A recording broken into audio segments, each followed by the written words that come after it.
toroid. Toroid, yeah. Well, a toroid is a shape. Well, you were just, yeah, that's just the shape of the field. You didn't even work with a toroid, did you? No, I mean, that's just the shape. I don't understand the question, I guess.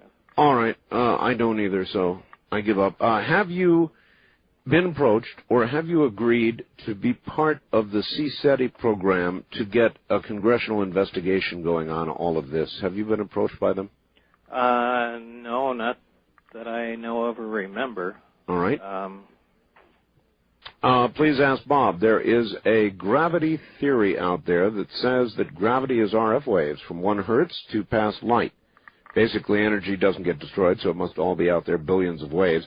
The Earth is an RF absorber, so on one side you are pushed to the Earth by the pressure of these RF waves. Do you think the engine you were working with was simply a wideband RF amp, then taking the signal 180 degrees out of phase, canceling any waves coming in, thus making anti-gravity?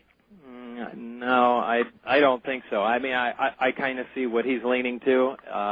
He's relating the gravitational waves to RF waves, and in fact, in some respects, there are some similarities here and there, but it isn't just plain RF.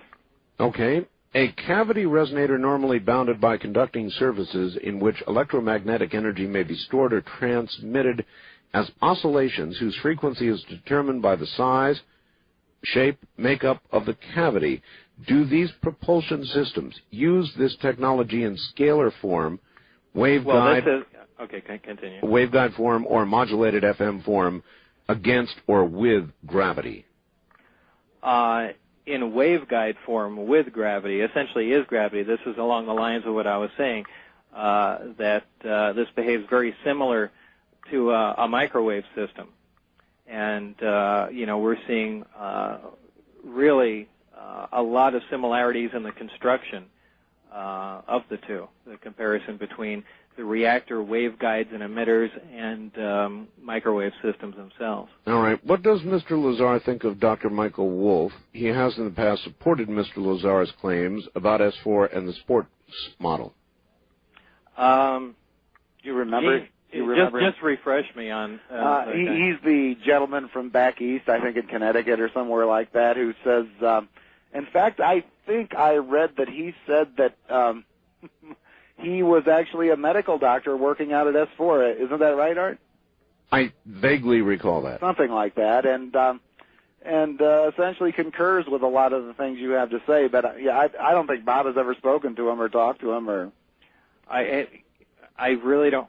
I really don't remember his entire story, so I can't really. And he wrote a book, but we didn't get it. All right. Lee in Grand Junction, Colorado asks, Bob was being interviewed on a program several years ago where he described seeing a black and white photograph of an alien which had an autopsy performed on it. He said at the time all you could see was one large organ in the chest cavity. If he has seen the video, Alien Autopsy, please ask him if that's what he saw or how the two compare. No, that isn't what I saw. I don't believe that video is authentic. I believe that's completely fabricated. In one of the briefings I had mentioned, there were 2 autopsy photographs of the apparent occupants of the craft. They were both cut. One was cut in a T fashion. It was a bust shot, essentially, from the middle of the chest upward. Mm-hmm. The chest was cut in a T fashion. The skin was pulled back, and apparently what was removed from the body was a single large organ, and I said that it most closely resembles a liver. Now, we're dealing with a black and white photograph, so I don't know what color it would be, but it has that almost semi-fluid appearance. There is the other portions of the other photograph had that organ cut itself, and it appeared to have many other chambers, and just from the small amount of information they provided, it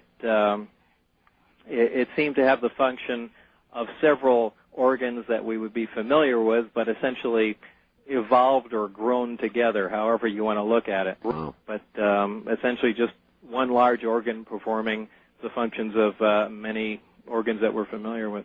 So all you saw, to be clear, were those photographs. You never saw any sort of alien being alive or dead in person? No, not that. No.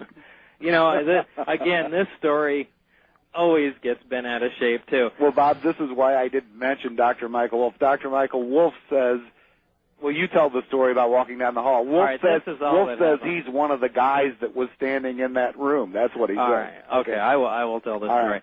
Right. Do I think I saw a live alien? No. Am I even sure that those photographs were of an actual alien? No. How could I be? What we're referring to here, Art, is at one time I believe I was walking away from the hangar portion of the installation, and down this hallway that connected all the other rooms, on a door to my left, there are these 9 or 10-inch square windows on them that have the wires running through them, security windows, if you know what I'm talking about. Sure. As I was walking down there, I glanced quickly into the room, and what I saw in a quick glance was two other gentlemen in white lab coats, yes, facing my way. And then there was a smaller thing, okay, with its back towards the door, looking to them.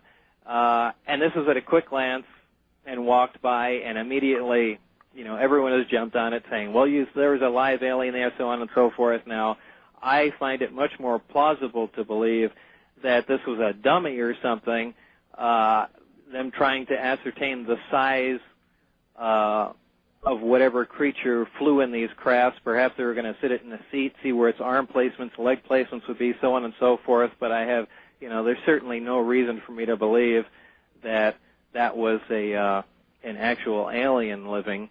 Or that it wasn't. Well, or that it wasn't. However, you would think that, you know, quite possibly Barry would have said something about that, or I would have been notified. You're passing the alien room? Well, or it's something along those lines. I don't think that would have been left out. And, you know, quite frankly, if there were living aliens there, would we be doing a back engineering program like we were? Wouldn't we be receiving some instruction as to how these devices operated? So it's unless they weren't the aliens that knew that. Yeah. Anyway, boy, I don't believe that was. I believe they had a little dummy there because they were sitting there looking at it like they were trying to size it up as to, is this thing the right size, or so on and so forth. Anyway, Dr. Michael Wolf alleges that he was one of the men in the white lab coats. All right. That's where he fits in that story. All right. We're going to break here at the bottom of the hour. We'll be right back.